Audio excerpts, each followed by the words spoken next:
सभी विद्यार्थियों का हमारे YouTube channel education for all में स्वागत है। हम आपसे रिक्वेस्ट करते हैं कि हमारे चैनल को सब्सक्राइब करें और बेल आइकॉन को दबाएं।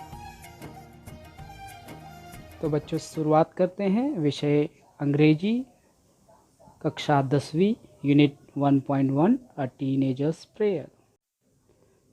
सबसे पहला प्रश्न जो हमारे मन में आता है वो है टीनेजर। टीनेजर कौन होता है?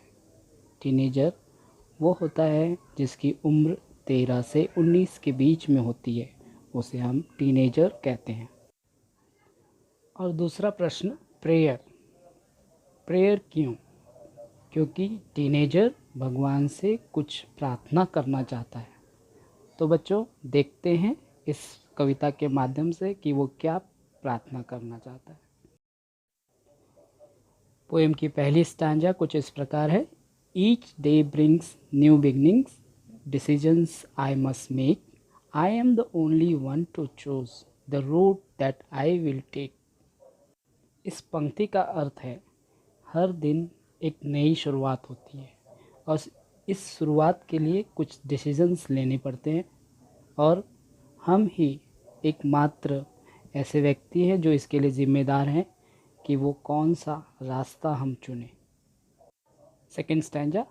I can choose to take the road of life that leads to great success or travel down the darkened road that leads to great distress.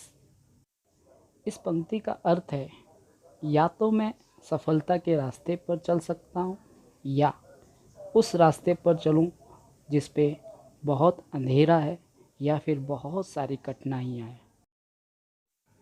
Third stanza. Please open up my eyes, dear Lord, that I might clearly see. Help me stand for what is right. Bring out the best in me. इस पंक्ति का अर्थ है कि हे भगवान मेरी सहायता करें, मेरी आंखें खोलें ताकि मैं साफ साफ देख सकूं और सच का साथ दे सकूं और इसी के साथ अपने आप को निखार सकूं। Fourth stanza. Help, Lord, to just say no when temptation comes my way, that I might keep my body clean and fit for life each day. इस पंक्ति का अर्थ है कि हे भगवान जब कभी मुझे कोई प्रलोभन मिले तो मैं उसे ना कह सकूं और अपनी आत्मा को शुद्ध और साफ रख सकूं ताकि मैं अपना जीवन अच्छे से बिता सकूं।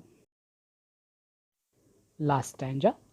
When my teenage years are over, I know that I will see that life is lived its very best with you walking next to me. Written by J. Morse. इस अंतिम पंक्ति का अर्थ है कि जब टीनेजर्स ईयर मेरे ख़त्म हो जाएंगे तब मुझे ये एहसास होगा कि मैंने अपने जीवन को कितनी अच्छी तरह से जिया है और इसका पूरा श्रेय भगवान को जाता है जिन्होंने मुझे हर जगह पर मदद की है। इस कविता को लिखने वाले हैं जे मोर्स। तो बच्चों आशा करता हूँ कि आपको ये कविता बहुत अच्छी तरह से समझ में आई हो। अगर नहीं समझ में आई है तो ज़रूर कमेंट करें और कुछ पूछना हो तो उसे भी लिखकर पूछें और शेयर करें। धन्यवाद।